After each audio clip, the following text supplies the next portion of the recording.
vamos a hablar del estado actual de la sociedad, un breve diagnóstico de cómo hemos llegado a esta situación.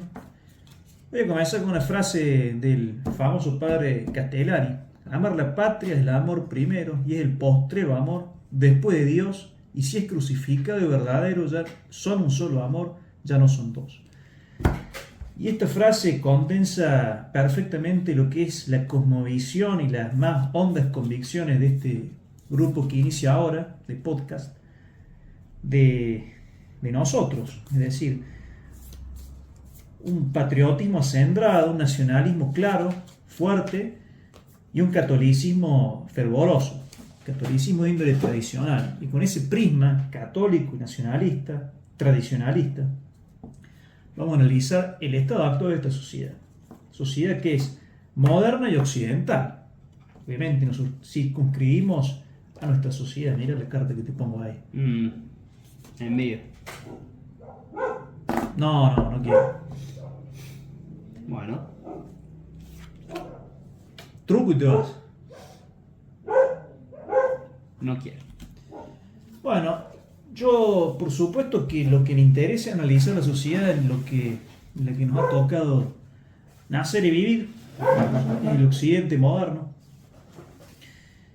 Es un occidente que es liberal, es un occidente que es progresista y que se funda en tres grandes pilares.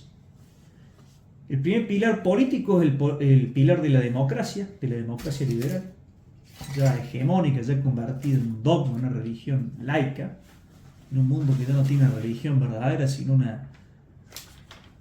discurso político. La democracia es algo que no puede ser cuestionado, ¿sí? En el plano cultural es progresista, en el plano económico es capitalista. Ninguna de estas tres esferas, estos tres patas del sistema se entienden separadas una de la otra. Esto tiene raíces muy hondas, ¿sí? Muy antiguas, que algunos con buen tino rastrean desde la Revolución Francesa, la revolución que destruye el antiguo régimen, el mundo cristiano europeo, pero que en realidad forma parte de una serie de ataques, ¿sí? Que ha recibido el nombre por parte de los católicos tradicionalistas de revolución mundial anticristiana. No son una serie de ataques aislados, son ataques organizados, ¿sí? Conjurados y llevados a cabo por los enemigos del mundo cristiano, que son los enemigos de la iglesia, son los enemigos de Cristo.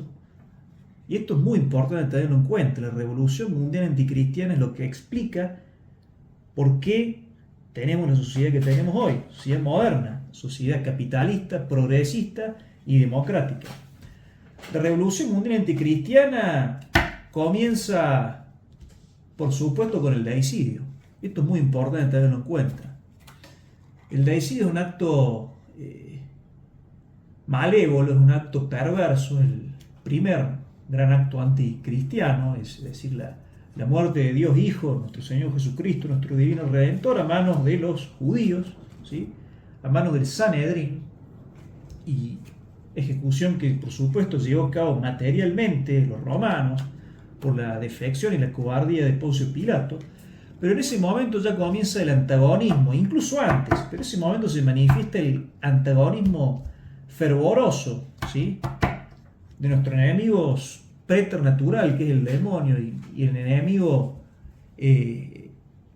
humano que tenemos, que son los que rechazan a Cristo, que no son solamente los judíos. Fueron primero los judíos, siguen siéndolo hasta la actualidad, pero se van sumando distintos enemigos de la sociedad tradicional que queremos restaurar, que ya no tenemos, por supuesto. Por supuesto que en este raconto histórico que estoy haciendo es muy importante tener en cuenta que el primer gran acto anticristiano es el deicidio, llevado a cabo por el pueblo deicida. Después, para no aburrir a los que puedan estar escuchando esto, tenemos un acto milagroso, un acto verdaderamente milagroso, que es el crecimiento, la resistencia de esos heroicos cristianos, ¿sí? Que descendieron de los apóstoles que Cristo mismo eligió, que se predicaron, se dispersaron por todo el mundo, predicando y convirtiendo y bautizando en nombre del Padre, del Hijo y del Espíritu Santo, no dialogando como plantea la falsa iglesia actual, la iglesia conciliar, dice, ir y dialogar, no, ir, convertir y bautizar, predicar y bautizar, bautizándolos en nombre del Padre, del Hijo y del Espíritu Santo. Eso llevaron a cabo los apóstoles, fundaron las iglesias, sobre todo en el territorio del Imperio Romano, y finalmente aquel glorioso imperio que había prefigurado a nuestro Señor, que había creado una unidad cultural y política pacífica después de Augusto, ¿sí? Ese fue el imperio que dio cuerpo a la cristiandad, el imperio que de anticristianos, porque persiguió a los cristianos, en gran parte como dijo el gran Tertuliano, por instigación de la sinagoga, y que después prosiguió con sus persecuciones hasta que finalmente un hombre providencial como Constantino permitió el culto católico, se convirtió al catolicismo, en el hecho de su muerte fue bautizado, y después generó el proceso por el cual el imperio se fue cristianizando hasta que en el edicto de Tesalónica Teodosio el Grande va a establecer el cristianismo, es decir, el catolicismo, porque catolicismo es cristianismo, el verdadero cristianismo es el catolicismo, duela quien le duela. El catolicismo va a ser la religión oficial del Imperio Romano, y a partir de ahí se va a comenzar a desarrollar la cristiandad que siempre va a estar vinculada a este imperio. Señores, la cristiandad sin el imperio es un alma que flota sin el cuerpo, es fundamental. Y una vez que no hubo más imperio, porque lamentablemente el Imperio Romano cayó, surgieron los reinos medievales bárbaros, todos esos reinos se hicieron cristianos, todos esos reinos ya o eran cristianos o se convirtieron en el cristianismo. Luego tuvimos un imperio glorioso, cristiano, que fue el Sacro Imperio Romano-Germánico, ¿sí? Ese imperio glorioso que quiso restaurar el legado romano en Europa y que lamentablemente fue destruido por las disputas con el papado, con el poder teocrático del papado, ¿sí? Esas crudísimas disputas, sobre todo entre el papado y la dinastía de los Hohenstaufen, en ese momento en el cual es dinamitado el poder imperial y teándrico del emperador, el emperador como un representante también de Dios, pero en el ámbito temporal, ¿sí? En ese momento en que el papado destruye a los Hohenstaufen, empieza a agrietarse el mundo cristiano. Empieza a agrietarse. Esto que estoy diciendo suena, por supuesto, sumamente controversial, porque es, de alguna manera, adjudicar la responsabilidad de la ruptura, del proceso de ruptura de la cristiandad que desemboca en esta sociedad pútrida en la que vivimos, implica adjudicárselo al mismo papado, pero es así, señores. El papado en materia política, y esto es muy importante que lo sepan, no está exento de error, no está exento de errores en materia política. La asistencia que Cristo ha prometido a su iglesia es una asistencia en materia de fe y de moral. El Espíritu Santo garantiza que la iglesia no va a enseñar en contra de la fe y la moral. La defección es en esos temas. Después, en lo que son ámbitos políticos, la iglesia ha cometido muchos errores. Uno de ellos fue el combate contra la dinastía de los Hohenstaufen, ¿sí?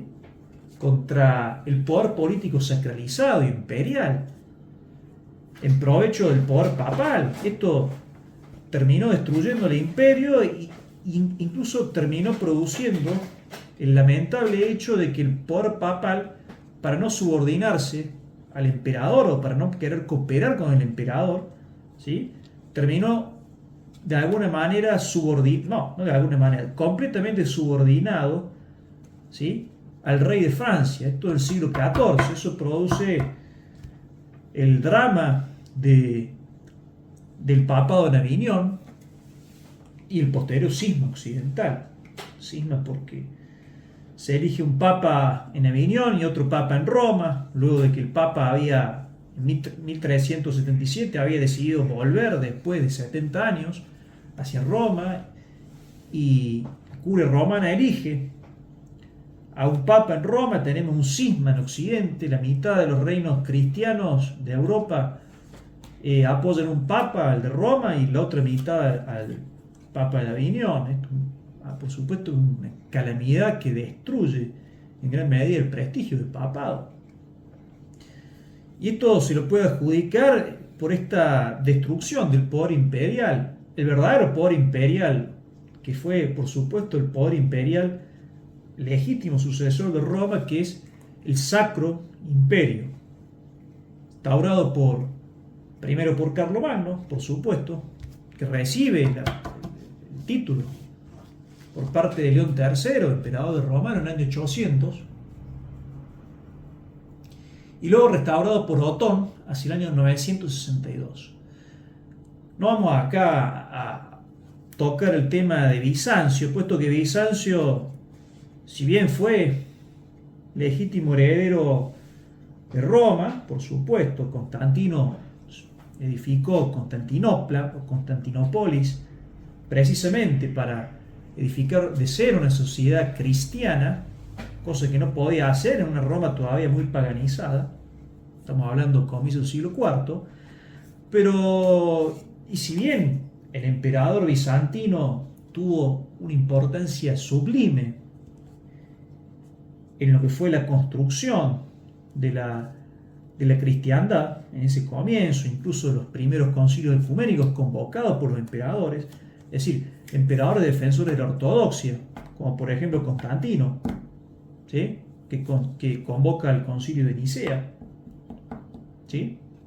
O como Teodosio, que convoca el concilio de Constantinopla en 381. También hubo muchos emperadores herejes, y finalmente, hacia el año 1054, luego de diversos cismas como el de Acacio o el de Focio, finalmente defecciona todo ese imperio porque se vuelve cismático. Hay una ruptura entre Occidente y Oriente, por el cual los legados del Papa San León IX excomulgan, en Santa Sofía dejan las bulas de excomunión, al patriarca herético Miguel Celulario. Por supuesto, entonces no podemos tomar en cuenta realmente a Bizancio, puesto que cayó en herejía, en el cisma y la herejía, en la ruptura con el Papa y luego en la negación de los dogmas católicos, porque una de las herejías que promulgaban era la negación del filioque. Pero bueno, estamos yendo por ahí un poco explicar a la gente qué es el filioque. de las ramas, estamos yendo un poco de las ramas, ya vamos a llegar al filioque, pero lo que quiero hacer es una breve revisión histórica de cómo hemos llegado a la sociedad moderna. Ya hemos hablado de la defección de Bizancio, hemos hablado del grave problema del combate del papado contra el imperio, contra los Hohenstaufen, hemos hablado del drama del cisma de Aviñón, que fue en detrimento del prestigio, del poder del papado. En ese entonces, en siglo XIV, siglo XV, el cisma se va a solucionar en el 1417 con la designación de Martín V. En ese momento surge una teoría herética que es el conciliarismo. Teoría que plantea que los concilios ecuménicos, claro, como el concilio ecuménico había sido la herramienta que había solucionado el cisma que encima termina con tres papas, es decir, para solucionar el problema de los dos papas, que ninguno quería renunciarse, termina erigiéndose un tercero, hasta que el concilio depone. O sea, el concilio depone y los papas, otros renuncian, pero se planteó y quedó en el imaginario, dicho de modo simple, por supuesto, acá se podría matizar mucho, pero dicho de modo simple, quedó como que la herramienta con la cual se había solucionado el descalabro del tema papal era el concilio ecuménico. Entonces surge, por supuesto, en ese entonces, en el mundo cristiano, sobre todo con Marsilio de Padua, entre otros, la teoría conciliarista que planteaba que la autoridad suprema de la Iglesia no era el Papa, sino el concilio. Lo cual es una herejía, por supuesto. Es una herejía que se parece mucho a la herejía de los cismáticos orientales, que habían rechazado a los papas por negar que fuesen los papas la autoridad suprema. Entonces, ¿qué es lo que sucede? Una cristiandad que está completamente resquebrajada en su prestigio, sigue unida, pero con muchas debilidades, proliferan herejías, como los Wycliftas, los seguidores de Wycliffe, y luego, por supuesto, los husitas. Jerónimo de Praga es quien traduce parte de las obras de Wycliffe, del que se las enseña a Jan Hus.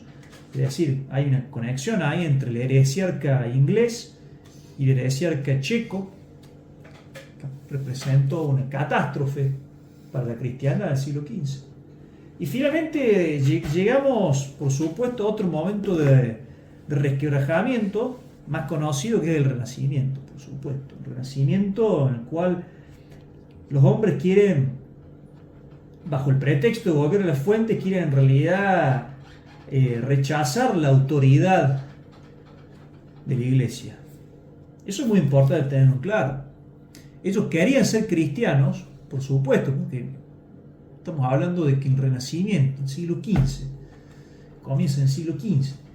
Un mundo que ya, una Europa que ya hace 1000 años que es cristiana, no va a haber una ruptura inmediata con el cristianismo. Es decir, todos esos hombres, todas esas figuras que querían volver a la antigüedad clásica, romana y helénica, ya se habían criado y ya se habían formado y crecían en un mundo que era católico. Si ninguno era anticatólico, pero sí, por supuesto, combatieron algo que no fue precisamente el catolicismo en sí, sino la enseñanza escolástica, sobre todo la enseñanza escolástica. Y eso es muy grave, porque la enseñanza escolástica, la corriente occidental, por supuesto sintetizando, llega al equilibrio de la fe y la razón, ¿sí? El equilibrio de la fe y la razón en la obra magna de Santo Tomás de Aquino, siglo XIII. Esta magna obra, que es la Suma Teológica, que es la más alta expresión del pensamiento cristiano, que le valió a Tomás ser considerado el doctor angélico, es decir, el más sabio de los santos y el más santo de los sabios, sabio por excelencia, que dominó, por supuesto, y dominaba en el momento del Renacimiento toda esa escolástica, el método escolástico, tomista, sobre todo tomista, que dominaba la universidad de la enseñanza, quería, por supuesto, ser rechazado por estos subversivos del Renacimiento. Y el Renacimiento trae ese primer distanciamiento de la sociedad.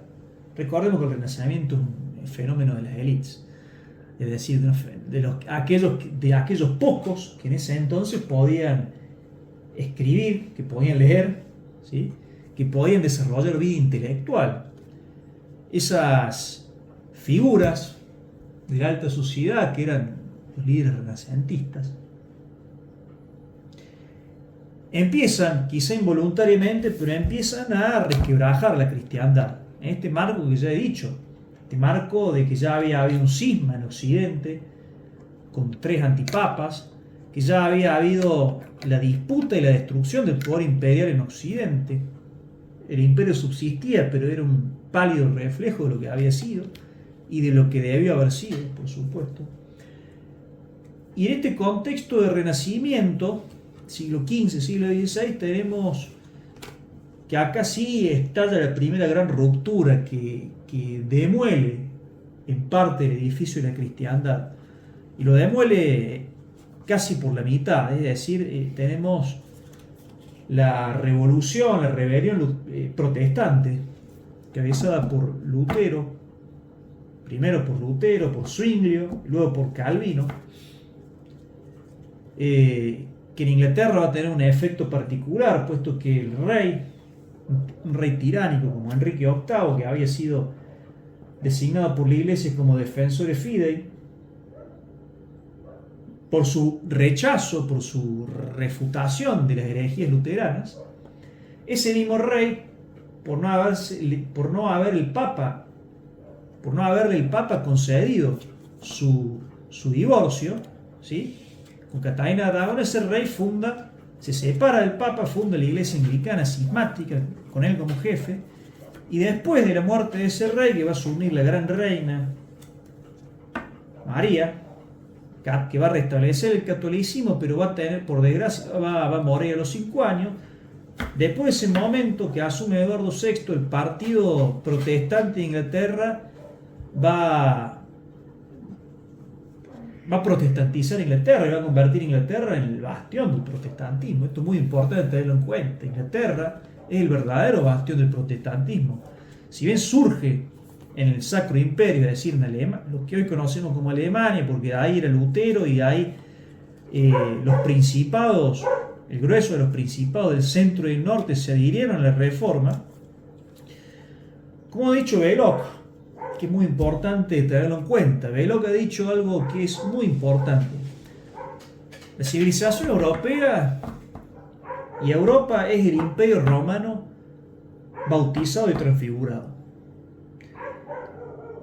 Y si hubo una causa por la cual la Reforma se adhirió y se expandió en aquellos lugares que no habían sido ocupados y civilizados por Roma, fue porque la cristianización más efectiva fue la que tuvo lugar con la romanización, es decir, las antiguas provincias del Imperio Romano que se cristianizaron al mismo tiempo que se habían romanizado. Es decir, la romanización vino con la cristianización. Por eso las antiguas provincias, las áreas de Europa fuera del Imperio Romano, como por ejemplo el norte de Alemania, la zona de Dinamarca, la zona de Escandinavia, parte de Bohemia, todo eso que había sido fuera del Imperio Romano, por no haber sido romanizados, ¿sí?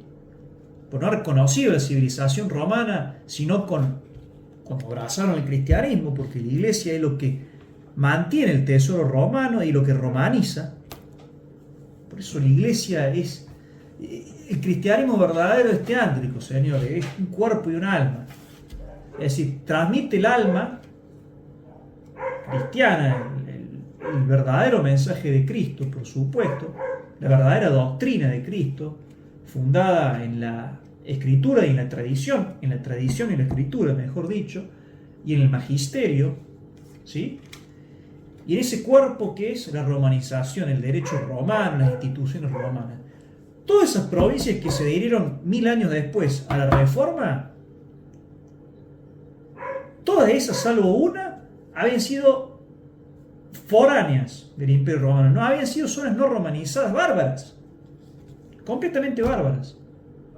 Esto es una gran explicación, salvo una, que finalmente, y con el diario del lunes podemos decir que fue la provincia que, la antigua provincia romana, que luego el reino que garantizó la subsistencia de esa herejía nefasta del protestantismo. Eso fue Inglaterra.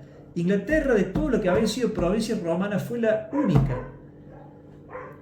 que abrazó la herejía protestante y se convirtió en el gran bastión de la Reforma protestante.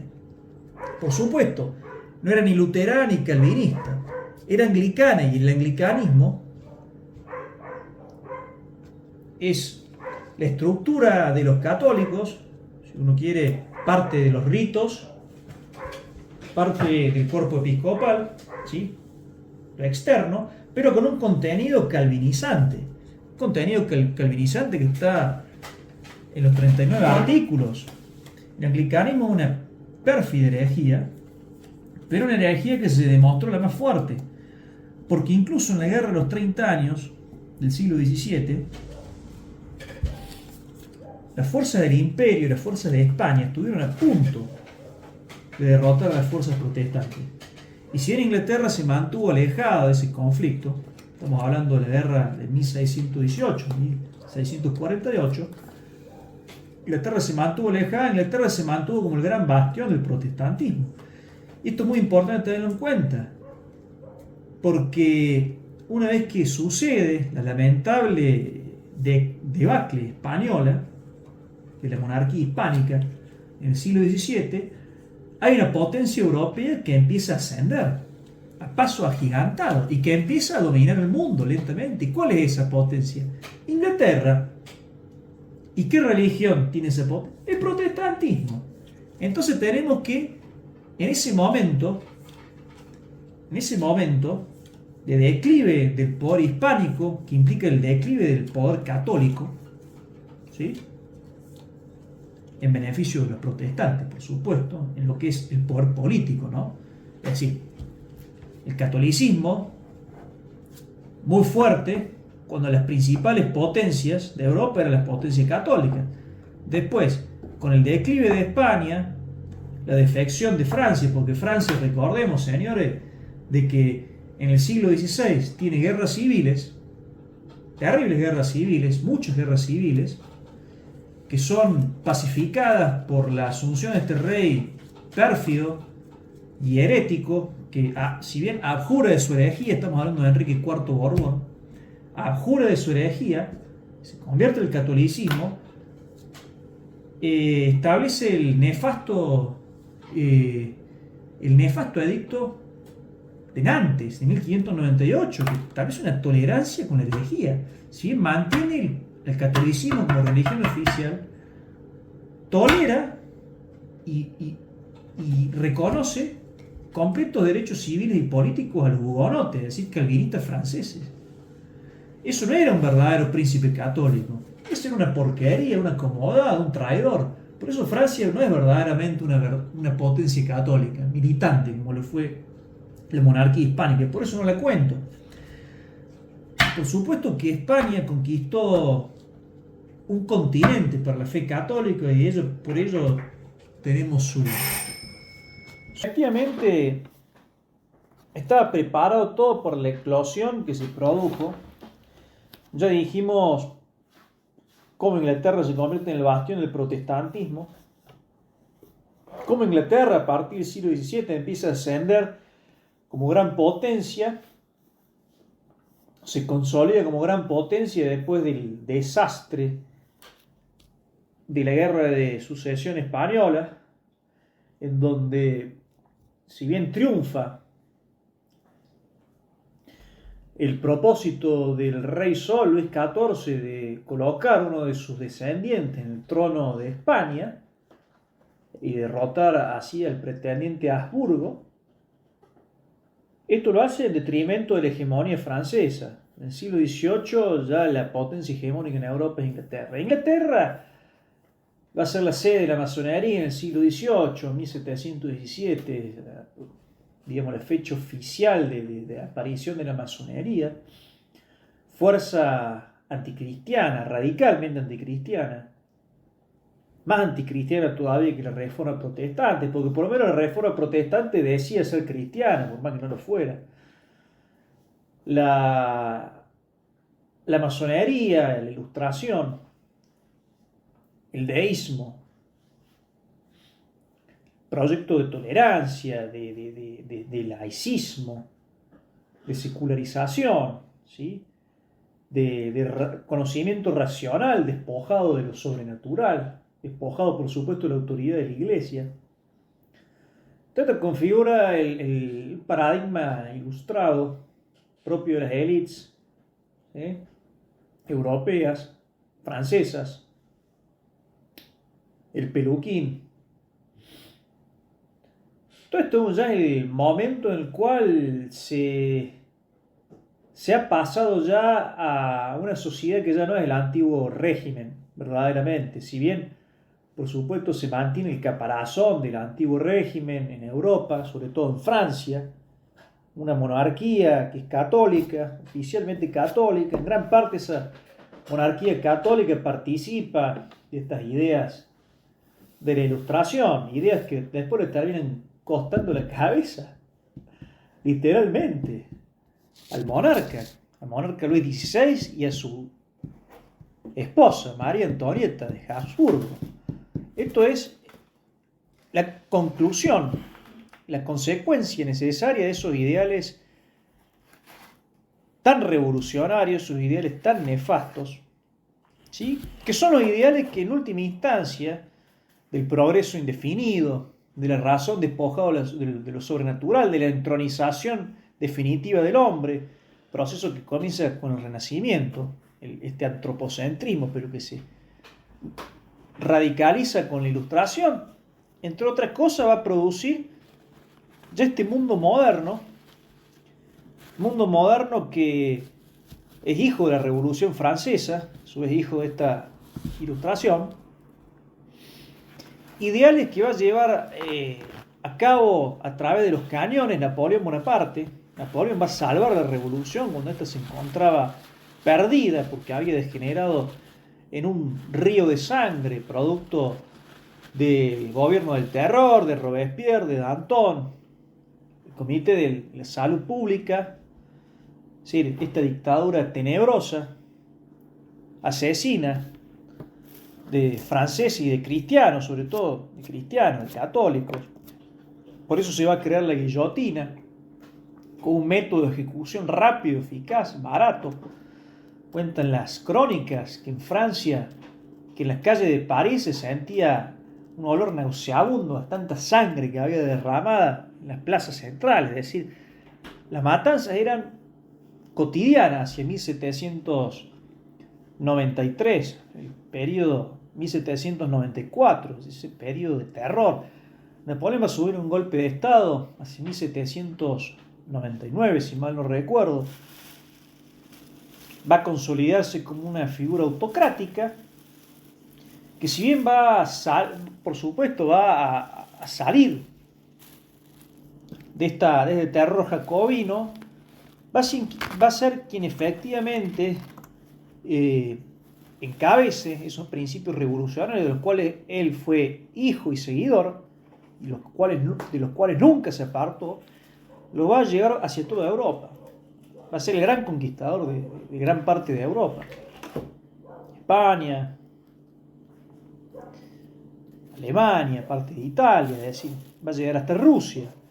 Y a partir de ahí se forma un nuevo orden mundial. Por eso la historiografía clásica plantea que el momento que inicia la edad contemporánea en la cual estamos es la propia Revolución Francesa. Revolución Francesa que se exporta en gran medida institucionalmente por Europa gracias a Napoleón Bonaparte. Gracias a Napoleón Bonaparte. Entonces tenemos ideas ilustradas. Ahí van a ser el liberalismo, supuesto. Van a ser el liberalismo. Van a ser la idea del derecho igualitario, los códigos civiles.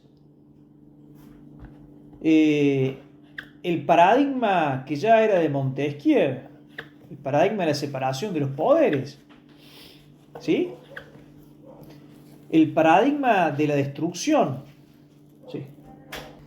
Y por supuesto un legado que se puede sintetizar en igualdad civil ante la ley, es decir, la abolición ya del mundo estamental, el mundo de la nobleza, es la entronización definitiva de la burguesía, una igualdad jurídica, primacía del mérito sobre el nacimiento, es decir, la lógica meritocrática, ¿sí?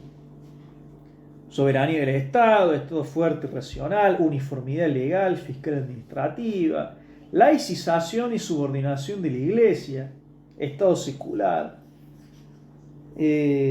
defensa de la propiedad privada, esto es clave para la burguesía, protección legal de la propiedad, seguridad jurídica para el comercio y la inversión, cosas que existían antes, pero acá se entroniza, porque en definitiva lo que se va a instaurar, señores, y esto es donde quiero llegar, es el mundo de la burguesía. Y el mundo en el que vivimos hoy, este mundo pútrido, cobarde, deleznable, inferior, horizontal, subversivo, es el mundo de la burguesía.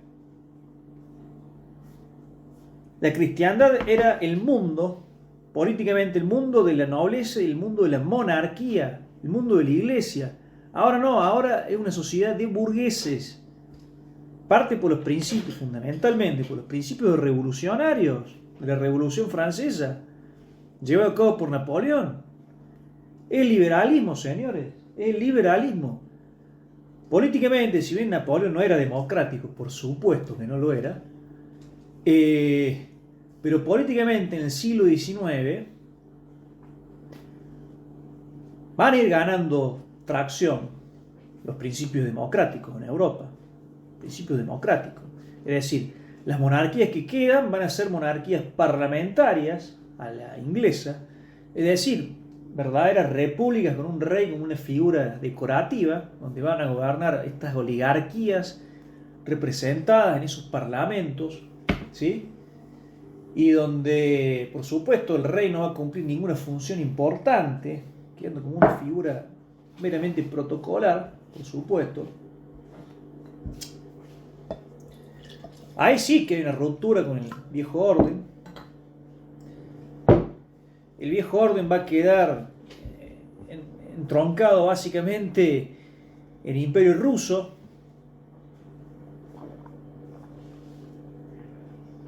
Los alemanes van a hacer la revolución de arriba hacia abajo, es decir, van a llevar a cabo todas estas reformas políticas, jurídicas, para evitar justamente el destino de los reyes franceses, es decir, evitar que la burguesía y el pueblo enardecido por la burguesía terminen con ellos con la violencia, es decir, cortando de las cabezas. Esto es muy importante tenerlo en cuenta porque acá en América van a surgir primero los Estados Unidos hacia el fin del siglo XVIII y luego en este contexto de guerras napoleónicas, ¿sí?, de invasión de España por parte de Napoleón, ¿sí?, se van a llevar a cabo los comienzos de la emancipación. En América se va a derrumbar el Imperio Español, el último verdadero baluarte de lo que nosotros queremos y anhelamos, que es el Imperio Católico. El Imperio Católico desaparece, por supuesto, con la disolución del Imperio Español. Disolución que incluso los pensadores más caros del nacionalismo y del, llamémosle, del tradicionalismo católico argentino, muy influido, por cierto, por la historiografía jesuítica, ¿sí?, han visto en ese proceso de emancipación guerras heroicas, revoluciones nobles, heroísmo, cuando en realidad lo que hubo en gran parte fue un plan siniestro, un plan verdaderamente siniestro de destrucción de un mundo unificado, de un mundo que formaba una comunidad lingüística, religiosa y política que era el Imperio Español, ¿sí?, y fue devastado por estas figuras propias de las logias masónicas, apoyados por los ingleses, por supuesto para balcanizar esta América antes hispánica, la América antes española, y convertir en un grupo de republiquetas, ¿sí?, republiquetas liberales, republiquetas influidas por los ideales napoleónicos, liberales, burgueses. Liberales y burgueses, señores. Por eso nosotros en la Argentina estamos tan huérfanos de arquetipos.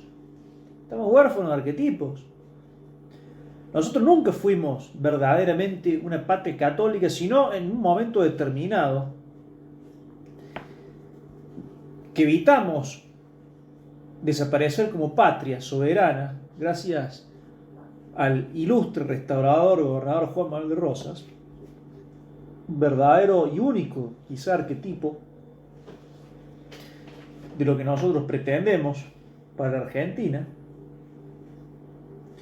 que es patria, Dios, patria, familia, Dios, patria, raza, en un sentido también espiritual, por supuesto, pero no desligado completamente de lo étnico. Somos mediterráneos, somos hispanos. Somos hispanos. Por supuesto que somos hispanos y somos católicos.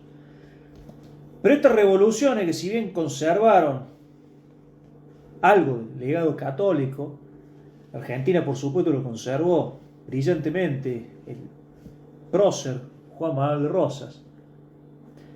Después de la derrota de Caseros, 1852, cuando se plantea la organización institucional definitiva, triunfan los principios liberales. Triunfan los principios liberales. ¿Y eso qué significa? Además de un modelo calcado de los Estados Unidos, Norteamérica, que a su vez recoge los principios institucionales anglosajones y franceses, ¿sí? En una patria que tenía una raigambre completamente distinta, monárquica, hispánica, católica, paternalista, autoritaria, autocrática, patriarcal, aristocrática. Bueno, tenemos esta exportación artificial, arbitraria, esta importación por parte de una hueste de desarraigados que en gran parte, en la gran mayoría, habían sido emigrados de su propio país por oponerse a su gobernador, al gobierno de ese país, por oponerse a Rosas, es decir, oponiéndose a Rosas se opusieron a su patria y favorecieron los intereses extranjeros y a los gobiernos extranjeros en contra de su propia patria, favoreciendo muchos casos, en la gran mayoría de ellos favoreció a los ejércitos franceses, a la flota británica cuando intentaron ocupar el Río de la Plata, estos traidores inmundos que estaban en Montevideo, en esa cueva fascinerosa que es el Uruguay, una creación masónica y británica, de un territorio que es una provincia que nos pertenece, por supuesto, y que nosotros ganamos en guerra justa contra el Imperio del Brasil, y que una victoria que se ganó en el campo de batalla se convirtió en derrota por la traición del inmundo traidor a la patria de Bernardino Rivadavia, traidor unitario, padre de todos estos unitarios.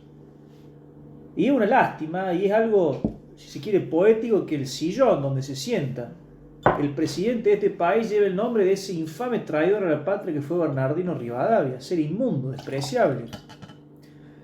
Considerado por Pío IX, cuando era Giovanni Mastai Ferrata, un legado pontificio, el año 1825, que fue enviado por el Papa de aquel entonces, Pío VII creo que era, o Pío VIII, uno de esos papas posteriores a las guerras napoleónicas, que por supuesto intentaron normalizar las relaciones con las recientemente instauradas repúblicas hispanoamericanas, una de ellas Argentina, conoce entonces el legado y futuro pontífice Mastai Ferrata, conoce a Bernardino Rivadavia y lo califica de un legado del infierno. Es decir, un hombre completamente tomado por estas ideas nefastas de la Europa ilustrada, ¿sí? Del liberalismo, del laicismo, del secularismo, es decir, figura nefasta. Y encima el sillón donde se sientan los presidentes de Argentina, que en la práctica no son más que los vicarios, ¿sí?, de un poder que los excede. Acá en Argentina no somos soberanos, no somos un país soberano. Hemos perdido la soberanía hace mucho, hace realmente mucho. Mantengo la posición de que después de Caseros se perdió realmente la soberanía. Fuimos soberanos con el gobierno de Juan Manuel de Rosas, derrotamos a las dos más grandes potencias del mundo en ese momento. Fuimos la gloria de Hispanoamérica. Y finalmente nos convertimos en un país nominalmente soberano, pero en el plano real dependiente completamente del capital extranjero. Dependiente completamente, una colonia más del Imperio Británico. Por eso fue lo que dijo Juan Julio Argentino Roca, hijo, el vicepresidente de Agustín Justo, en el año 1932, cuando firmó el nefasto Tratado Roca-Runciman. Dijo: la Argentina es una de las perlas preciadas del Imperio Británico, 1932. Y esto viene de antes, señores. Entonces, ¿cómo llegamos hasta acá? Acá he hablado un poco de la historia universal, propiamente europea, un poco de la historia regional y un poco de la historia argentina. el paradigma filosófico del liberalismo. El paradigma filosófico definitivamente es el liberalismo. Y es un liberalismo que es completo. No se corta en tajos, como suele decir el referente liberal Alberto Venegas Lynch hijo, que es uno de los ídolos del golem que nos gobierna, que es Javier Milei. El máximo referente vivo actualmente del presidente Javier Milei es Alberto Venegas Lynch. Hijo, es decir, porque está Alberto Venegas Lynch padre, que ya murió, Alberto Venegas Lynch hijo, que es el ídolo del Milei, y el hijo, Berti, que es un diputado, un personaje de cuarta. El liberalismo no se corta en tajo. No, muchachos, no se corta en tajo el liberalismo. El liberalismo político es filosófico y económico. Y en todo es subversivo. Y es contrario a la patria. Y es contrario al catolicismo. Acá sería muy fácil plantear y decir, sentarme y decir, no, que el marxismo, que el progresismo. Bueno, el progresismo es liberalismo, señores. Y el marxismo, por supuesto, una variante satánica de esta revolución mundial anticristiana, pero que ya está afortunadamente perimido. Y digo afortunadamente porque este proceso de amenaza, verdadera amenaza comunista, que enfrentó todo el mundo, que se arraigó en la sede del antiguo imperio ruso y que se hizo de la China en el año 49 y sigue en China, pero que amenazó todo Occidente, amenazó esta patria en la década del 70 con una guerrilla, ¿sí? Con una guerrilla violenta y nefasta, que fue destruida por las fuerzas del orden, la seguridad del Estado argentino. Eso ya no existe, es decir, el enemigo cambia sus cabezas. Hay que evitar los anacronismos, señores. Lo que está destruyendo, lo poco que queda de orden natural, de lo casi nada que queda de orden sobrenatural, ¿sí? Es el liberalismo, su variante progresista, lo que los estúpidos simplifican diciendo woke. No que el progresismo, no que el feminismo, no que el indigenismo. Todo eso son variantes del liberalismo. El sujeto instituido como norma suprema. El hombre como fuente de la normatividad. El hombre y no Dios. El hombre separado de Dios. Entonces, como el hombre está separado de Dios, puede justificar el aborto, porque el hombre es fuente, en última instancia, de moralidad, y si no le conviene,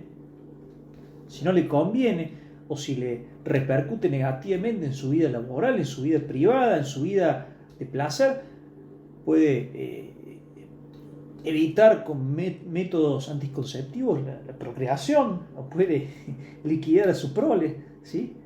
Y eso justifica al feminismo satánico, por supuesto.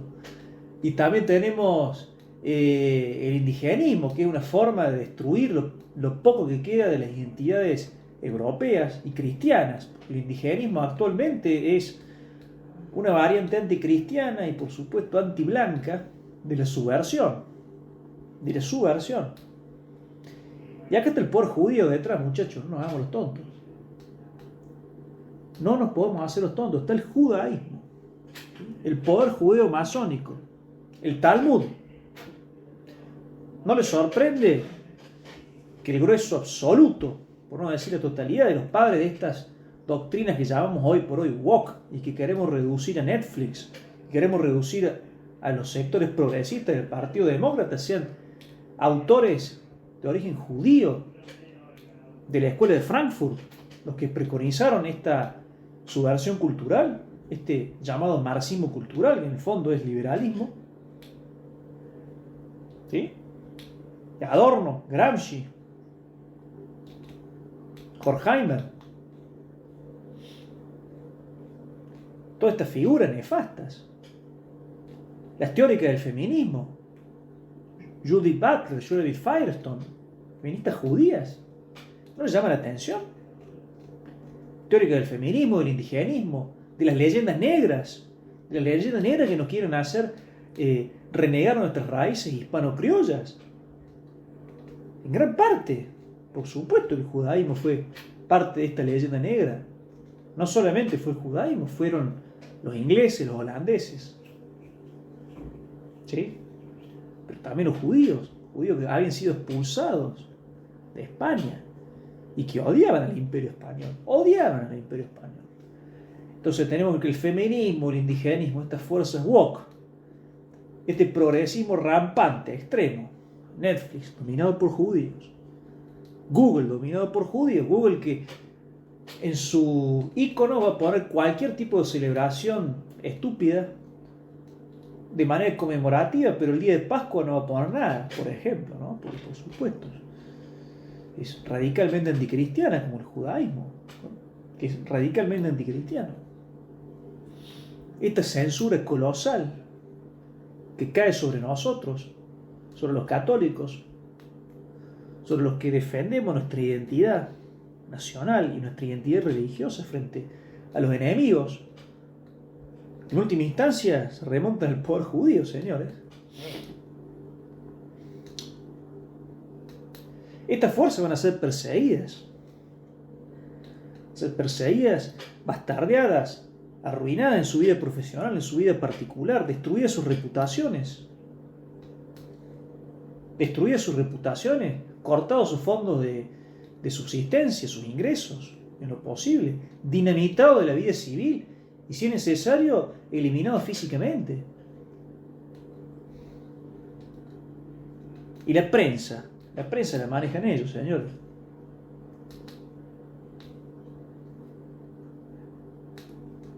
Mueren asesinados miles de nigerianos cristianos día a día. Y eso no es noticia.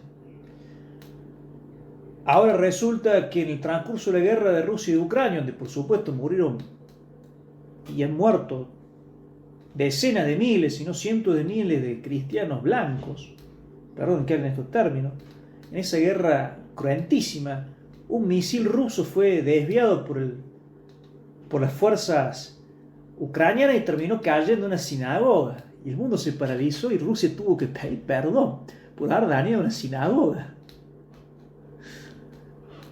O por ejemplo, hace unos días atrás murieron 10 judíos en un atentado en Australia y el mundo está hablando de eso todavía cuando mueren miles de nigerianos cristianos. Es decir, estamos todos locos.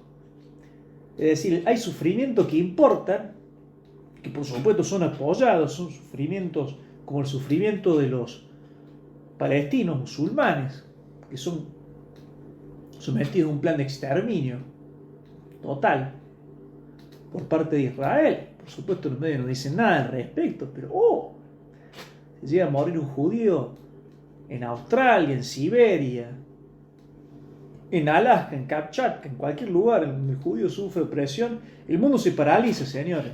El mundo se paraliza, la prensa enloquece, los gobiernos reaccionan unánimemente. Es el verdadero poder mundial, señores. No nos hagamos los estúpidos.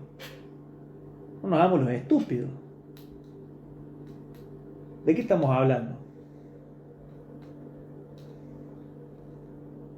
Y esto lo hemos sabido siempre. Lo que pasa es que ahora se puede hablar un poco más. Porque tenemos medios alternativos, porque la Matrix se está rompiendo, finalmente.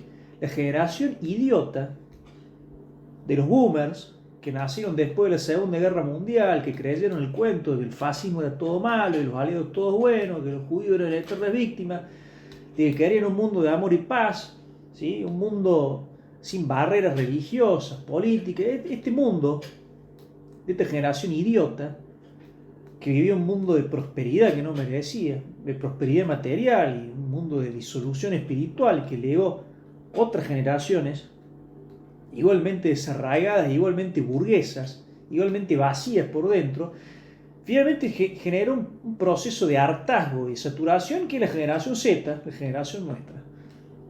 Generación que ha nacido ya 50 años después de la Segunda Guerra Mundial, ¿sí? Que está cansada de este discurso mainstream de la Matrix, liberal, progresista, de los derechos humanos, la democracia. Todo esto es una farsa, señores. Todo esto no ha servido para verdaderamente engrandecer nuestras patrias y para defender nuestra identidad católica. Todo lo contrario, se ha sepultado las identidades nacionales desde el 45 para acá, con esta idea del nuevo orden mundial, que hemos visto sobre todo en su fase más extrema con la pandemia, en el 2020. Y por supuesto que es un plan de destrucción de la Iglesia Católica, plan que se notó un gran triunfo en el Conciliábulo Vaticano II. Conciliábulo que significó la erección de una contraiglesia, preconizada ya en la Escritura, una contraiglesia que dice ser católica pero que no lo es, arrojando el verdadero resto fiel con la verdadera misa, sacramentos, en las catacumbas,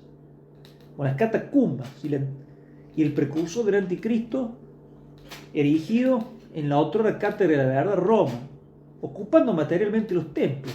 A eso nosotros le vamos a decir, como decía San Atanasio a los arrianos: vosotros tenéis los templos, nosotros tenemos la fe, señores. Les queda poco tiempo. Ustedes, que son el resultado de la sinarquía internacional que triunfó en el 45, que por supuesto son liberales y también pueden ser marxistas, pero que son siempre espiritualmente judíos y masónicos, ustedes les podemos decir que después de décadas enteras de despotismo, de tiranía, de pretender borrar la historia, de pretender atacar a los tradicionalistas, a los nacionalistas, se les acabó el poder, se les acabó el momento. La generación Z, las nuevas generaciones, no tienen ningún compromiso emocional con el mundo de la Segunda Guerra Mundial, con lo que sucedió con los judíos, ningún compromiso emocional. Tenemos compromiso con la verdad y estamos podridos de un relato que vemos falso, lleno de huecos, y un relato que nos han obligado a aceptar por ley y que nos han penalizado en caso contrario. Nosotros estamos solamente debidos a Dios y a la verdad. Debido a Dios y a la verdad hemos podido investigar y darnos cuenta de las falacias de este mundo, de esta sociedad, elegida una cosmovisión falsa, radicalmente falsa. Entonces queremos ser patriotas, queremos recuperar la identidad étnica, cultural, religiosa. Queremos volver a ser católicos, queremos restaurar el orden cristiano, el verdadero orden cristiano. Queremos recuperar nuestros templos, queremos recuperar Roma, hacia el día de hoy, por un nuevo Anacleto II, por un nuevo judaizante, nuevamente, por un antipapa, un nuevo antipapa judaizante, los muchos que hemos tenido en los últimos 50, 60 años, un caso extremo. Entre la espada y la pared, elegimos la verdad. Elegimos la verdad y la verdad nos da la espada para combatir esa otra espada del error. Finalmente venceremos. Siempre con la ayuda de Dios, por supuesto. Finalmente las fuerzas del mal desarrollarán todo su poder, será previsible y será de alguna manera aparente el triunfo del mal sobre el bien. Estamos en eso. El mal parecerá triunfar definitivamente sobre el bien. En ese momento vendrá Cristo. Cristo vencerá. Nosotros no venceremos, pero nosotros ayudaremos, ¿sí?, a esa misión con nuestras escasísimas fuerzas. La religión católica sabe que Cristo, Dios, es quien obra, pero nosotros somos cooperadores en las obras de Dios. Cooperadores. Nosotros nos asociamos porque Él nos permite asociarnos. Él nos permite y quiere que nosotros demos parte en la batalla. Por eso somos libres. Nosotros juntamos méritos en parte y debido a nuestra participación en las batallas espirituales, por supuesto. Batalla espiritual contra el mal, contra el demonio, contra la carne, contra las fuerzas del anticristo. Viva Cristo Rey.